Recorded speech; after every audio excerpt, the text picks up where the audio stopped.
dia, boa tarde, boa noite. Aqui é o Cineclube Passamão, a galera gabaritada no amadorismo. Agradecer a presença do Diego aqui. Informar todo mundo que nos acompanha nossas redes sociais, o Instagram, YouTube. Inscreva-se, ative o sininho, comente, curta, compartilhe.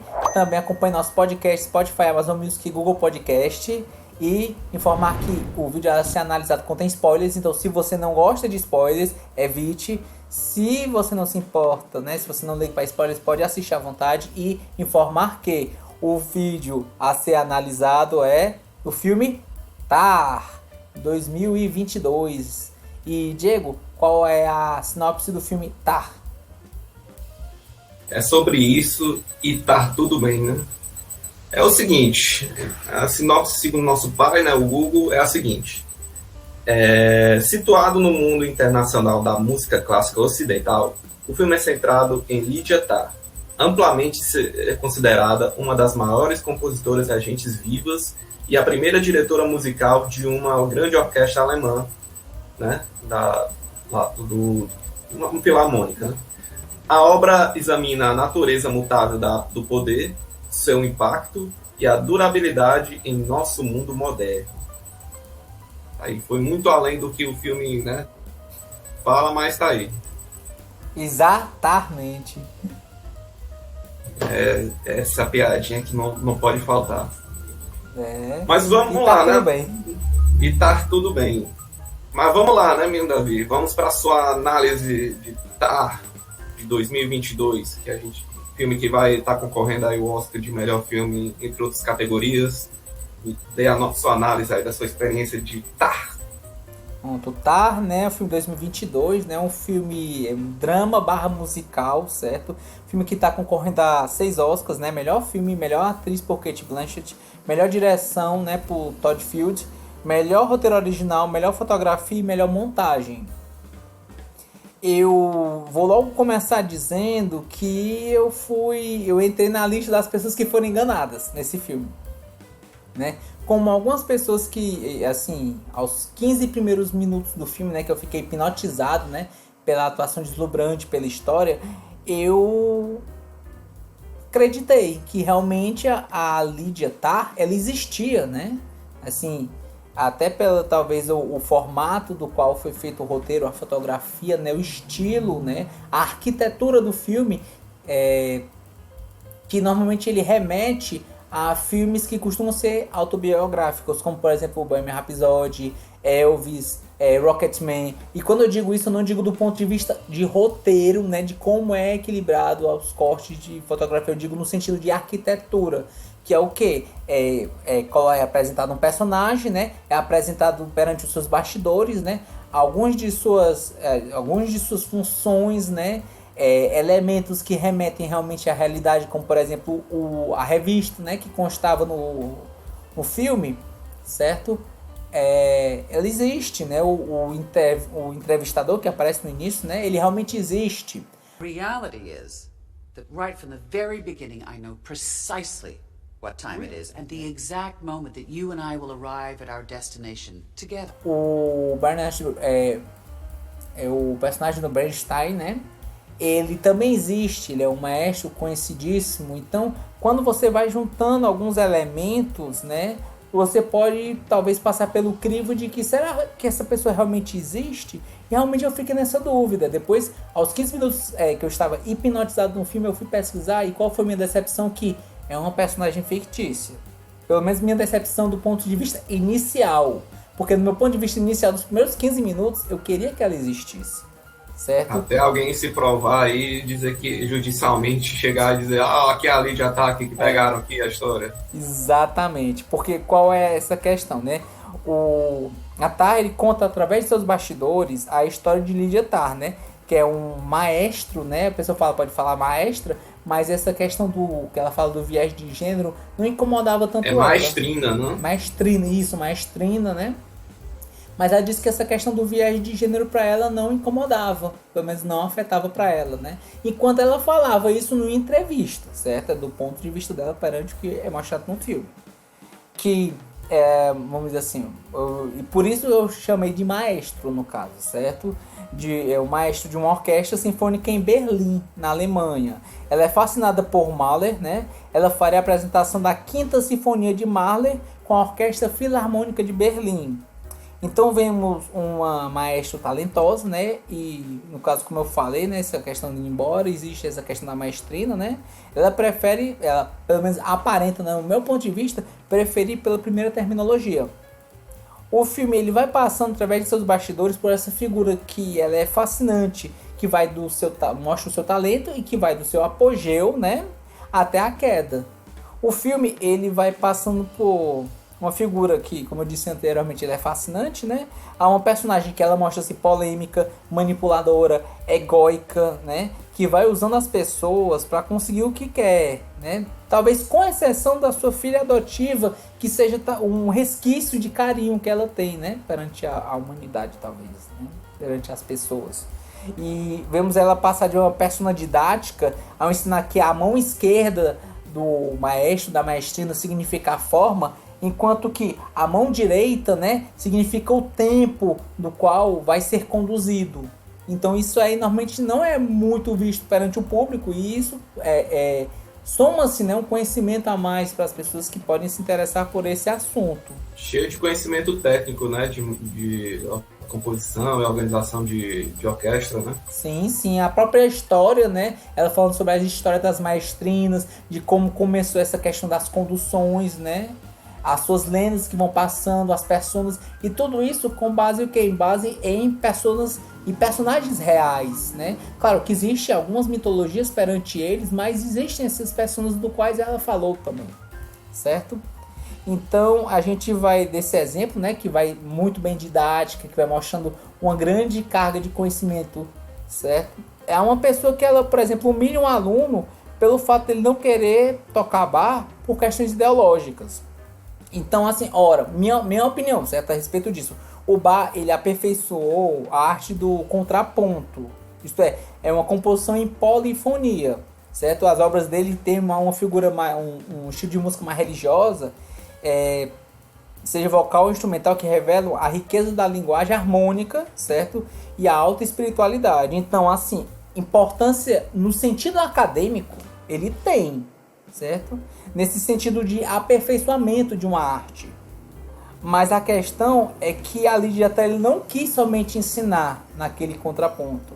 Ela chegou ao ponto de humilhar o aluno, isso na frente de todos, certo? Foi passando mais, mostrando que o aluno estava extremamente ansioso e ela não teve, vamos dizer assim, empatia, não teve traquejo, né? Embora ela seja talentosa e saiba falar, mas acho que ela foi muito rude com ele nesse sentido. Foi um momento que ela queria provar o ponto dela e chegar no limite do aluno não ter mais uma justificativa para continuar o argumento dele, né? Sim, sim. E aí e ela foi além desse ponto e isso provocou essa condição, né, de agressão, né? Vamos dizer assim. Eu concordo, inclusive, do ponto de vista de que ela, vamos dizer assim, de todo o tempo que ela passou, até metade do argumento dela, ele já estava calado, ele não estava mais discutindo com ela. Não tinha mais sentido aquela discussão, aquele contraponto. Ele estava extremamente ansioso, né? É desconfortável aquela cena. Então, quais são as outras informações que eu posso trazer a respeito disso, certo? Ela também manipulava pessoas da orquestra, né? Escolhendo moças que ela sentia atração e, caso não tivesse seu objetivo concretizado, né, que era a consumação dessa atração, ela atrapalharia a carreira da pessoa, né? Isso aconteceu como, por exemplo, com a Krista Taylor, né? É interpretada por Sylvia Floyd, né? Os seus cabelos ruivos, né, ela de costas, ela aparecia em alguns momentos do filme, denotava que ela ainda acompanhava a Lydia Tarr, certo? O braço direito da Lydia Tarr também, né, que era a Francesca, né, interpretada pela Noémie Merlan, ela foi de faz tudo da Lídia, tá, né? A pessoa que abandona pelo fato de ver que a Lídia estava manipulando ela, certo? E pois ela não ascenderia a carreira e a Lídia ela também estava encobrindo tanto os suplícios da Krista, né? Porque a Lídia tinha encerrado a carreira dela com a influência que ela tinha. E também a responsabilidade da Lydia posteriormente pela questão do suicídio, certo? Da Krista. O filme ele tem como eu disse, essa questão da arquitetura, né, do filme, que eu tinha abordado anteriormente, né? A gente vemos, para as pessoas que assistiram o filme também, a manipulação da TAR, né, para eliminar um dos membros da orquestra de Berlim, né, que é o Sebastian Brix. Ele é interpretado pelo Adam Cordner, certo? E vimos como ela coloca na fala dela um estilo passivo-agressivo, né, para remover ele da função. Você falou isso? Ele, não foi minha intenção. Eu achei que você foi muito rude da forma como você colocou. E aí, nesse sentido, é uma forma muito passiva-agressiva. Ela já estava lá, independente do que ele falasse, para remover ele do local, certo? E se colocar como vítima dos argumentos dele. Também, quem é apresentado no filme, né? A gente vê a Olga Milkina, né, interpretada pela Sophie Kauer, que ela é uma violoncentista, né, da qual a Tara ela se encanta e ela deseja essa violoncentista. Mas seus desejos são frustrados, visto que Olga ela não cai nos seus encantos. Também a gente vê a Sharon Goodnow, né, interpretada pela Nina Ross, que ela é a cônjuge de Tar e a violonista da Orquestra de Berlim. Né? Uma relação que aparentemente parecia ser levemente aberta, né? Pelo menos da parte da Lídia, né? Acredito que a Sharon, né? A Sharon, ela sabia e aparentemente relevava essa situação, né? Das puladas de cerca da Lídia tá. Mas no fim ela mostra-se uma ligação que é por interesse de poder. Posto que a Sharon abandona a Tar quando ela sofre o cancelamento dela, certo? E a Lídia acaba por perder seus patrocínios. A Tar ela vai do alto de suas construções musicais, né, da persona talentosa, a um ser cheio de falhas, certo? E de viajar de país, receber muita atenção e carinho, a receber muito ódio pelos seus atos. O cerco de suas falhas se fecham e ela não consegue reger. Por fim, né, a gente vai passando esse caminho, né, que talvez seja o ponto máximo, né, o apogeu dela para a Quinta Sinfonia de Mahler. E quem pega essa sinfonia é o Elliot Kaplan, né, interpretado pelo Mark Strong, que acaba por começar a reger a partitura que a Lydia Tarr fez. Só que ele não prossegue porque a Lydia Tarr golpeia muito ele.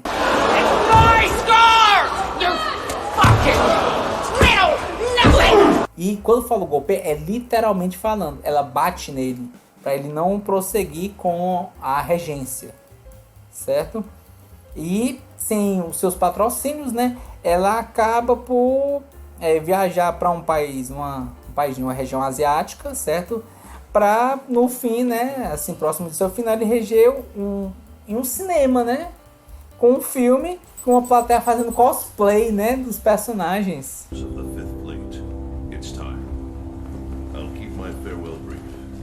Lydia Tarr perdeu tudo, morando de aluguel e tocando League of Legends de orquestra. Pode ser League of Legends, pode ser outro, não sei afirmar. Mas a minha questão o que eu fiquei na curiosidade de fechado do ciclo. Será que ela estava tocando algo ligado a robôs, né? Porque algo que ela xingavam as pessoas e menosprezavam era exatamente chamando os outros de robô. Não, Davi, era aparece nos créditos, é do jogo Monster Hunter World, que é um jogo japonês de caçada de monstros, né? Sim, eu acredito que deve ter alguma robotização ali no meio daqueles monstros, mas é muito mais de videogame do que do robô em si. Porque assim, eu acho particularmente curioso se fosse algo ligado a robôs, porque o xingamento dela, o preferido dela é chamar os outros de robô, né? E sempre aquela maquininha sem emoção. E qual foi a surpresa desse ciclo dela talvez reger algo que tivesse robôs, né, vinculados? Mas, enfim. Se fosse o Nier Automata da vida, ia ser interessante. E tem composição clássica ali ferrada. Sim. Certo. E assim, falar por fim, né, essa gravação que a gente tá fazendo agora está sendo feita antes da premiação do Oscar. Então, não posso afirmar que o filme Tar, né, vai ganhar o Oscar de melhor atriz, melhor filme, melhor diretor ou outros Oscars, certo? O que é que eu posso dizer na minha concepção, minha opinião pessoal? Até agora, eu acho que de interpretação, eu achei a melhor interpretação da Cate Blanchett até agora, certo? Inclusive, ela aprendeu a tocar piano para fazer melhor interpretação desse filme. Ela rege esse filme, seja para o bem ou para o mal. E para mim, o filme Tar, dos indicados ao Oscar, é o meu segundo filme favorito, né? Para quem já viu outros conteúdos que a gente fez, né? Inclusive do vídeo do ano passado já, sabem a minha preferência por Tudo em Todo Lugar ao Mesmo Tempo, né? Como meu filme favorito, mas Tar está em segundo lugar. E mesmo que a Cate Blanchett ele perca o Oscar de melhor atriz, pra mim essa é uma das melhores atuações que eu já vi ela falando. E o ideal pra mim seria o Oscar para as duas, né? A Michelle Yeoh e a Cate Blanchett, mas eu acho complicada essa situação, né? Então, por fim, assim, sem mais delongas, né, acabando com toda essa regência, né, das minhas análises, eu digo que minha nota para esse filme é 10, certo? Acho que é um filme muito bom. E minhas palavras para esse filme são reger, certo? Porque o filme ele é regido seja por suas contrapartes, seja por sua protagonista, seja por seus formatos que não são capitulados explicitamente, mas talvez implicitamente. E a palavra seguinte que eu trago é uma dobradinha, né? Qualidades e defeitos, porque é o que são mostrados nos filmes, né? Que é as qualidades artísticas, não só dela, mas de outras pessoas. E também os defeitos que são mostrados no filme, seja por ela, seja por outras personas que são apresentadas, mas principalmente por Lydia Tarr. E a última palavra que eu trago são bastidores, porque esse é um filme que trabalha com bastidores. A gente não vê uma orquestra em sua plenitude, certo? Sendo colocada, a gente vê os ensaios que são apresentados. Então, que segundo o Lydia Tarr, é melhor que a apresentação em si, né? Isso, é porque lá ela consegue trazer várias emoções, né? Então eu acho que quando tem a apresentação, muitas vezes pode ser o que ela chama de robô, né? Mecânico, e lá ela vai vendo as tonalidades. Então, para mim, nesse sentido, essa palavra final que eu trago, né, bastidores, é o que dá a forma do filme. A forma do filme, para mim, um filme de bastidores. E isso não menospreza de maneira nenhuma o filme, pelo contrário. Engrandece para mim essa questão do filme, certo? A gente conhecer essa persona, assim como conhecer parte desse universo, né? Que é o universo da regência, com seus altos e baixos, né? Com seus lados bons e seus podres. E aí, menino Davi, indica Tar pra galera? Indico. Eu acho que tem que estar na mão da galera, certo? Todo mundo tem que estar ligado para assistir esse grande filme que é Tar. Eu entendo que ele traz alguns assuntos polêmicos, certo? E que é mostrado que a persona realmente ela foi feita primeiro para encantar, mas também foi feito para mostrar os seus defeitos, que não são poucos, certo? E eu acho que muito desses aspectos o que compõe algo que é o ser humano, os seus heróis gregos, né, os seus heróis trágicos, ou seus anti-heróis e até seus vilões, né? Não existe essa questão da pessoa sendo suas obscuridades, seus lados mais claros, né? As pessoas são cinzentas. E nesse sentido a gente vai vendo esse cinzento e o próprio filme vai colocando que ela parece grandiosa, mas depois você vai vendo os defeitos dela. E os defeitos dela são cobrados, né? Causam consequências à personagem. E é isso que eu também acho muito interessante. Duas perguntas, né? A primeira é, você acha que foi justo o que aconteceu com a Linda Tarr? E a Linda Tarr, né, que era Lídia, e mudou o nome de Linda para Lídia, né?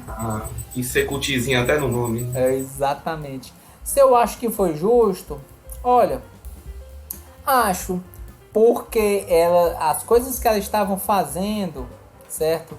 que se fosse algum erro e depois de um tempo ela fosse compensar nessa situação, ela aprendesse a se tornar um ser humano melhor perante essas construções, eu acho que seria um momento de crise, mas um momento de redenção perante essa pessoa. Só que o que ela estava fazendo era basicamente jogando a sujeira no tapete, certo? Escondendo no tapete, não mostrando arrependimento de seus atos. Então, o que ela sentia tristeza é por perder seu patrocínio, é por perder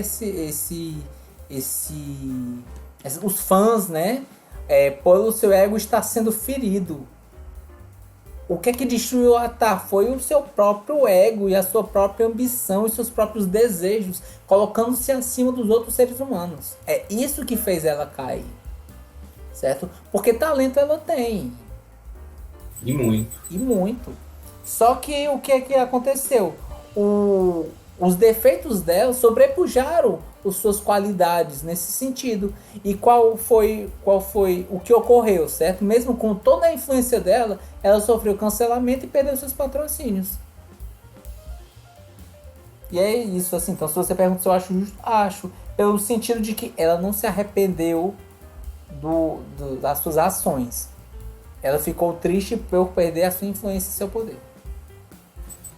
Tá certo. E uma pergunta, fazer um exercício imaginativo. Certo. Você é um diretor de orquestra, né, lá da Ásia, né? Uhum. Você tem a chance de contratar a Tar. Bota um tema de alguma coisa assim, bem humilhante, assim, uma coisa bem... Mas que você quer que ela faça e seja foda. Eu colocaria alguma coisa relacionada a robô, assim. Eu sei que a maior crítica que ela gostava de fazer... uma orquestra de New Genesis Evangelion. É isso que talvez. Ela pegava algum filme... eu não tô dizendo que esse filme é ruim, certo? Só pra constar. Pegava um Transformers, aí quer que você transforme o Transformers em um estilo orquestra, que você vai fazer a orquestra e você vai olhar para aquele filme e você vai saber que eu estou regendo um robô. E aí vai fechar todo o ciclo. Ia ser engraçado ela falando, vocês têm que entender o que o autor quis dizer com isso, né? Que é o momento que o carro tá lá rasgando o outro com uma espada e o que ele tá querendo dizer com aquela música, né? Aí o diretor do Transformers, o que ele quis dizer? Explosões são magníficas. Michael Bay contrataria, tá, com certeza. Né? Com certeza. E ela explodiria no final. E ele chegaria no fundo e falaria Perfection. Um final bastante B para um filme. para um filme cultzinho. Eu gosto desse conceito. O conceito bem robótico, vamos dizer assim. Talvez binário. Mas enfim, né? Sem mais delongas, passando a batuta da orquestra, Diego, qual a sua análise a respeito de Tar, né, de 2022? Não pega a batuta de ninguém não, viu? A minha batuta é minha, eu que rejo ela. Oi. É o seguinte. Então, assisti Tar, né, 2022, nas vésperas do Oscar de 2023, né? Ela tá concorrendo para um dos melhores filmes de 2023, né? E o que eu posso dizer da experiência de assistir Tar? São 2 horas e 40 de filme, se eu não me engano. Acho que 2 horas e 31 por aí. E 31, né? Acho que é por aí. Então, assim, eu estava de saco cheio assistindo a primeira 1h30 do filme, porque... 2 horas e 38, desculpa. 38, né? Eu estava de saco cheio assistindo a primeira hora do filme, né? Eu achei bastante chato, assim. Não que não tivesse coisas interessantes acontecendo. Tinha coisas interessantes, mas é aquela coisa. Você estava pegando ali o que tinha acontecido da história de Tar para trás e tentando formar uma linha do que o filme estava querendo mostrar de Tar, né? Por enquanto ali o que o filme começou com aquela mensagem de celular conversando sobre ela, estando ali fora dormindo, né? Depois dessa cena, a gente tem uma apresentação de um apresentador para uma plateia de quem é Lydia Tarr, e nós sabemos do currículo, né? O currículo profissional, né? dessa musicista, né? Regente, extremamente competente, né? Com várias histórias, várias preferências, várias opiniões, né? E também conceitos, né? De bastidor, de música clássica, né? E mostrando, assim, uma parte do que ela é. E aí seguimos, né, com o decorrer da história, né, elas viajando, indo para o canto, e depois ela indo para fazer os momentos, né, de ensino, né, que ela também ensinava a regência, né. E aí aconteceu o grande, né, o momento controverso dela, um dos primeiros momentos controversos do filme, né, que é o debate com um aluno que tinha uma opinião formada e ela também tinha, e eles, né, meio que há uma briga de debate em relação a isso, né? O aluno com seus pontos, né, e ela tá com as outras, né, professor, uma coisa bastante comum de acontecer no meio acadêmico, né, seja por motivos de ideologia de minorias ou estilo de ideologia né, de conceitos teóricos e técnicos mesmo. Então, existe realmente uma temática extremamente interessante, mas que o filme deixa um pouco para lá, deixa só para mostrar essa visão da Tarr, que é uma pessoa bastante... quer mostrar o poder dela além do que ela fala, né? E esse é um filme que vai fazer a gente olhar e para Tarr e vai ver ela usando o poder que ela tem, né, durante quase 1h30 de filme, de uma maneira bastante mostrando os interesses que ela tem, o que ela ganha com isso, com os holofotes, com a influência que ela gera, com os aplausos, com todas as coisas que ela aquilo alimenta ela de uma maneira única, né? E isso foi 1h30 de filme, até que acontece uma das viradas dos filmes, que é a morte da Krista, né? E aí a gente vai, depois de lá para 1h30, a gente vai e entende o que acontece mais ou menos com a Krista, né? Enquanto acontece a meio que a substituição da Krista com a outra violoncelista que entra justamente por interesses dela, né? Para colocar naquela orquestra, né? Então, muito que a gente vê é muito ela usando o poder e, assim, ela sendo bastante bastante rude, né? Bastante cruel, assim, com as relações dela, né? Com a forma como ela mostra, né? A visão dela que é absoluta, né? E ela quer impor isso para tudo e todos, né? E ela tem o poder, né? De fazer isso, que é o principal, né? E aí, para 1h30, acontece a virada da Krista, né? E isso vai resvalar numa situação que ela vai perder aos poucos esse poder, né?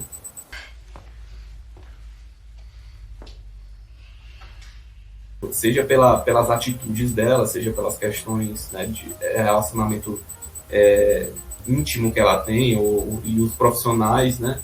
Então a gente vai vendo a grande derrocada dela para até chegar para as 2 horas de filme, que aí eu me deleitei com tudo que estava tendo, né? Que é o momento que o filme paga, né?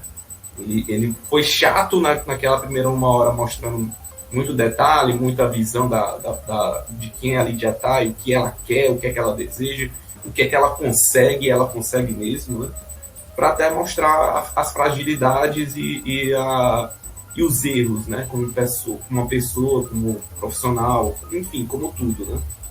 E aí, nesse momento que o filme começa a trazer começa a ser agradável de ver uma derrocada dessa personagem que é muito controversa, né? Então, de uma maneira geral, eu gosto do filme, da estrutura que ele fala. Eu gosto muito da parte técnica, como o Davi falou. A questão de bastidor é um bastidor muito técnico e musical, que eu acho que se fosse um filme, talvez seria muito, aliás, como é construído um filme, talvez fosse muito bem feito, assim, uma forma como é construído a música, as etapas, a forma como conduz, né?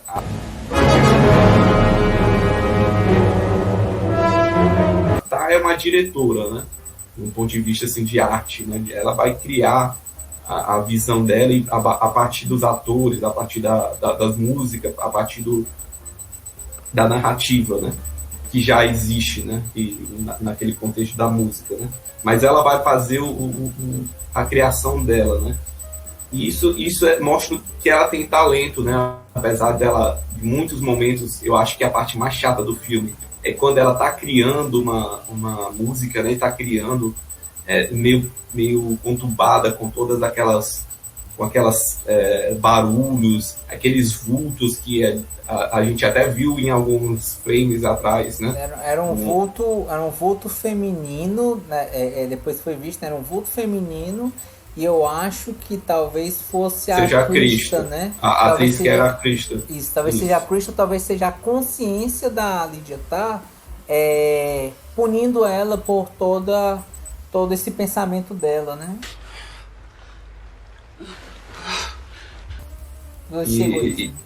E assim, é interessante o conceito, mas é meio chato, assim, é meio assim, querendo criar um conteúdo que, assim, não precisava mostrar essa construção, né?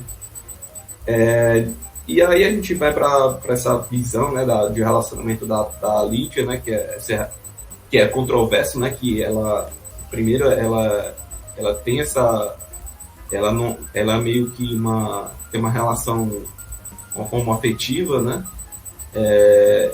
Não sei se é nem esse termo certo, né? Mas enfim, e ela meio que a gente vê a forma como ela age como um homem geralmente que age, né? Na estrutura, utilizando do machismo, né? Do poder, né? Um relacionamento tóxico que você fala, né? Nesse sentido, né? Não é nem relacionamento tóxico, é abuso mesmo, né? É o famoso... Como é que chama? Esqueci agora o termo. É aquela coisa, né? De abuso... assédio sexual. É isso que... Aquele assédio sexual que é justamente utilizando poder, utilizando, né? Que, assim, para a nossa sociedade isso é muito comum. E ele quer desvirtuar isso colocando uma mulher fazendo isso, né? Então é um filme que também, de novo, é controverso para fazer, porque assim, se fosse uma história de um homem, seria assim uma história que é uma biografia da maioria de todos os grandes, né, dos grandes nomes aí do cinema, da música, de qualquer coisa que envolvesse um poder de liderança, que tivesse um poder e fizesse uma coisa dessa. É uma história bastante conhecida, né? E por botar uma mulher, ele quer quebrar esse conceito que é só o homem, né? Que é só aquele relacionamento, aquela questão de gênero, paradigma, né? Ele quebrou um pouco o paradigma. Ele quis quebrar, mas ao mesmo tempo ele não é uma quebra, né? Ele é meio que uma reafirmação de um paradigma que já existe, né? Do poder que corrompe, né? O poder corrompe as pessoas ou as pessoas que já são corrompidas, né? Independente do gênero, que vão lá e fazem a grande destruição, né? Das pessoas, usando como base para melhorar o orgulho, melhorar o ego que elas têm. Então, de novo, é um filme que vai mostrar essas relações e vai discutir, e vai botar em pauta também uma outra questão, né, a do poder, né, que é o cancelamento, né, as responsabilidades que essas pessoas têm, né, e o que elas têm, e o que acontece com elas quando elas passam desses limites, né. E é por isso que é satisfatório, né? A parte lá pro final do filme, que ela chega e acontece todas as coisas, ela sai perdendo todas os patrocínios, todos os apoios, todas as influências, né? Até perder a música dela, né? O que ela trabalhou durante meses, né? Ali na Filarmônica, né? Então, já respondendo, Davi, eu acho satisfatoriamente justo tudo que aconteceu. Eu acho que ela até merecia muito mais do que foi mostrado, né? Afinal, ele ser uma ação judicial, né? Por indiretamente causar uma perca tão horrível como foi da Krista, né? Que uma pessoa perdeu a vida por puro ego da personagem, né? E provavelmente ela não, mesmo que ela seja atormentada, provavelmente ela não se arrepende, né? Aparentemente não aparenta se arrepender, né? Do que aconteceu, né? Ela ligou mais justamente pela perca da influência, né? E do poder que ela tinha, né? Então é um filme que é interessante, né? Então vou indo para as palavras. É um filme interessante, mas é um filme denso, não denso de ser profundo, de ser, nossa, que pesado, né? Não, é um filme denso porque é muito detalhe técnico, é muita sutileza, né? E aí você fica tendo que caçar e montar o quebra-cabeças, uma coisa que em teoria era simples, né? E acho que a terceira palavra, né, que vem é justamente essa, né, que é a temática do cancelamento, né? O cancelamento é uma forma de que a gente vê contempla todo o filme, né? Ele fecha toda aquela coisa, né? Seja uma coisa certa ou errada, né? O cancelamento, né? E assim, muitos de nós julgamos como nessa situação é certo, né? Muitas vezes o julgamento das pessoas naquela situação, por exemplo, que a Tati estava com a Olga, né? Que obviamente todo mundo pensou que ela estava abusando dela, não aconteceu, pelo menos na visão que mostrou no filme, né? Então, de certa forma, não aconteceu a consumação disso. Mas não é porque não aconteceu que ela não mexeu todos os pauzinhos para que acontecesse, né? Então, da forma como foi, merece sim ser responsabilizado. Talvez a resposta tenha sido violenta ou não, isso é discutível, né? Mas, apesar que, para minha opinião, foi bastante até suave, né? Em relação ao que aconteceu, pelo menos com a Krista, né? E é isso, eu acho um filme interessante, acho um filme denso, é um filme de cancelamento, né? De um aspecto bom, apesar de que cancelamento não é uma coisa necessariamente boa na sociedade, da forma como a gente trata isso, mas essa é uma opinião subjetiva, né? E a discussão que o filme quer nos levar para a gente discutir a questão do cancelamento e da forma como isso repercute na vida das pessoas, né? Isso é interessante, é legal, mas de novo, é muito detalhe para chegar num esmero para chegar na conclusão que tem. Então eu vou dar uma nota 7 para Tá. E eu acho que dos filmes de drama do Oscar que estão, ele é o melhor, se não fosse a Baleia. Se não fosse a Baleia. Que não foi, infelizmente, não foi indicado a melhor filme, né? Infelizmente. É o melhor drama do ano, mas já que tá lá nos melhores do Oscar, né? É o melhor drama do Oscar ali, com certeza, dos indicados ali. Certo. Então, você quer dizer que, tirando a Baleia, Tá seria o melhor desses filmes, assim? Pra você, sua opinião, pessoal? Eu acho que sim. Eu gostei mais do conceito de Tá, mas eu gosto mais de alguns outros filmes, assim, não pelo drama, né? O drama do Tá é muito bom, mas por outras questões, né, eu diria que Tudo em Todo Lugar tá num nível, assim, acima de Tá, não pela questão do drama, mas por outras questões e por outras temáticas e outras construções que foram feitas no filme. Mas é um filme tão bom quanto, assim, tão bem feito quanto Tudo em Todo Lugar foi, né? Certo. Então, você indicaria esse filme? Eu fico assim pensando, será que depois do Oscar eu vou indicar, tá? Passou o hype do Oscar, eu indico, tá? Mas não sei. Não sei se eu indicaria, tá? Talvez como se fosse um Flash da vida, eu indicaria um Flash, mas em Flash tem outras temáticas que indicaria, mas talvez eu indicasse, mas não é uma coisa que eu me vejo indicando pra assistir, tá? Porque tem muita coisa assim, muito esmero técnico de música, muito esmero técnico de drama, né? Até chegar no finalmente. Eu acho que nessa questão do Tá, ele mostra um pouco o lado cruel, né, de seus regentes, mas eu particularmente eu sinto que o Whiplash ele é muito mais musical no sentido de sonoridades, né? Mas Tá, ele é muito mais de bastidores, né, de profundidade de sua protagonista, no caso, né?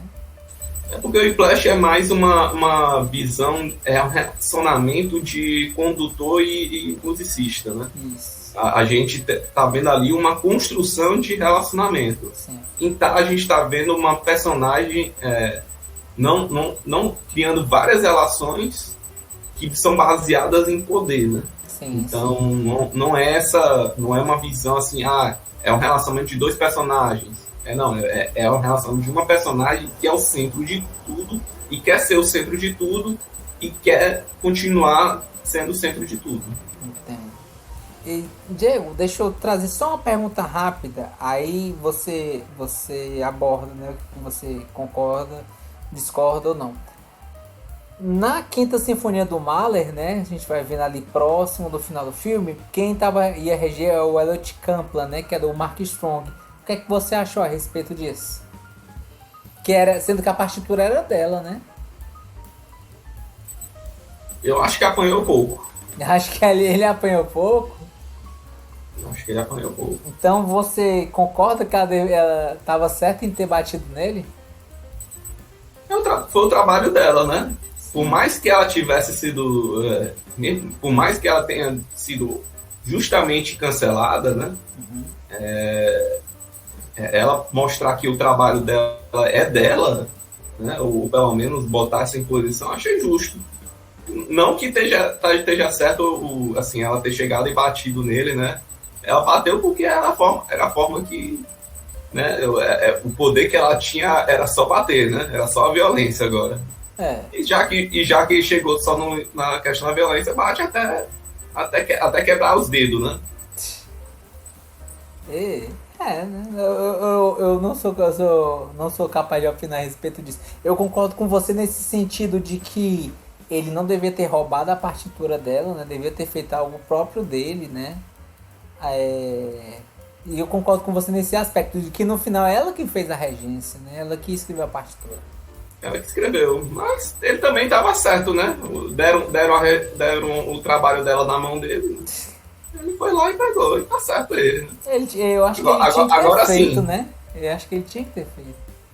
Aí é a ética profissional de cada um, né? E aí, como ética profissional, né? Eticamente ela foi lá e deu um socão nele e tá tudo bem, né? Aconteceu isso, né? E Diego, trazendo pra você a pergunta que você trouxe anteriormente, certo? Se você fosse contratar a Lydia Tarr, certo? Para uma orquestra. Aí você querendo trazer uma justiça poética, vamos dizer assim, né? Nesse ciclo de filmes, qual seria o tema, filme, qual seria... Enfim, o que você faria ela reger? Eu com certeza... Imagine o local. Você em Fortaleza... Centro de convenções, janeiro lá pro finalzinho do mês. Tem um evento de anime que acontece, e aí é um monte de otaku fedido lá. E ela vai ter que fazer uma regência de um jogo, né? de uma determinada empresa que faz MOBA, e ela vai lá e faz aquela regência para um bando de gente, né, que, né, naquela subcultura de. E aí e ela vendo ela tocando para música clássica e tocando, vendo um Garen dando pirueta com espada, aquilo ali, isso era o deleite, né? Era o chorume que eu queria ver tá estando, né? Arte na sua forma mais pura, né? Nossa, isso ia alegrar meu coração de uma maneira muito grande. Vamos encerrando nossa análise. A nível de curiosidade, né, a nota final ficou 8,5.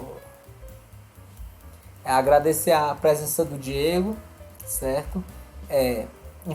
Reforçar, na verdade, né, todo mundo que nos acompanha, acompanhar nas nossas redes sociais, no Instagram, YouTube, inscreva-se, ative o sininho, curta, compartilhe, comente, acompanhe nosso podcast, Spotify, Amazon Music, Google Podcast. E, Diego, para quem teve a pachorra de assistir esse vídeo, analisar até o final, o que é que a pessoa tem que estar escrevendo? Hashtag tá tudo bem. Tá tudo bem. Tá tudo bem. E é isso aí. Valeu e falou!